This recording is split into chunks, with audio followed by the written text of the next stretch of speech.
একটি শিশুর চোখ শুধু দেখার জন্যই নয়, তার শেখা, বেড়ে ওঠা এবং মস্তিষ্কের বিকাশের সঙ্গে প্রত্যক্ষভাবে যুক্ত। তাই নতুন বাবা-মাদের জন্য সবচেয়ে গুরুত্বপূর্ণ দায়িত্বগুলোর একটি হল সন্তানের চোখের সঠিক যত্ন নেওয়া। জন্মের পর থেকেই শিশুর চোখের স্বাস্থ্য পরীক্ষা করা উচিত, কারণ অনেক সময় জন্মগত সমস্যা যেমন স্কুইন্ট, চোখ কানা হওয়া, জন্মগত চানি বা রেটিনার সমস্যা ছোটবেলায় ধরা পড়ে। শিশুরা যেহেতু ছোট, তারা স্পষ্ট করে বলতে পারে না চোখে সমস্যা হচ্ছে কিনা। তাই বাবা মাকে সচেতন হতে হবে। যেমন, শিশু যদি টিভির খুব কাছে বসে, বই পড়তে গিয়ে চোখ ছোট করে তাকায়, বারবার চোখ মলে, আলোতে অস্বস্তি বোধ করে বা চোখে পানি পড়ে, তবে এটি চোখের সমস্যার লক্ষণ হতে পারে। শিশুদের চোখের যত্নে সবচেয়ে জরুরি হল পর্যাপ্ত পুষ্টি। গাজর, ডিম, মাছ, শাকসবজি এবং দুধের মতো খাবার তাদের চোখের দৃষ্টি শক্তিশালী করে।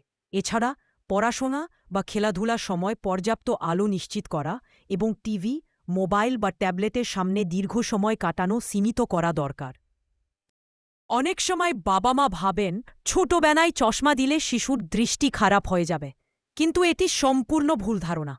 বরং শিশুর চোখে যদি পাওয়ার থাকে, তবে সঠিক সময়ে চশমা ব্যবহার করলে দৃষ্টি স্বাভাবিকভাবে বিকাশ পায়। আরেকটি বিষয় হল, শিশুর চোখে কোনো ধরনের ড্রপ, মলম বা ওষুধ কখনোই চিকিৎসকের পরামর্শ ছাড়া ব্যবহার করা উচিত নয়।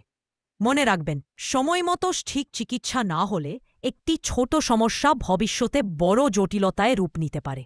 এজন্য নিয়মিত চোখ পরীক্ষা করানো অত্যন্ত জরুরি। আর এই ক্ষেত্রে ফরচুন আই কেয়ার লিমিটেড রয়েছে আপনার পাশে। শিশুদের চক্ষু সেবা দেওয়ার জন্য আমাদের রয়েছে বিশেষজ্ঞ ডাক্তার, শিশুবান্ধব পরিবেশ এবং আধুনিক প্রযুক্তি। আপনার সন্তানের উজ্জ্বল ভবিষ্যতের জন্য চোখের যত্ন শুরু হোক আজ থেকে। Call us for appointment +880188045555. For more information, visit www.fortunehl.com.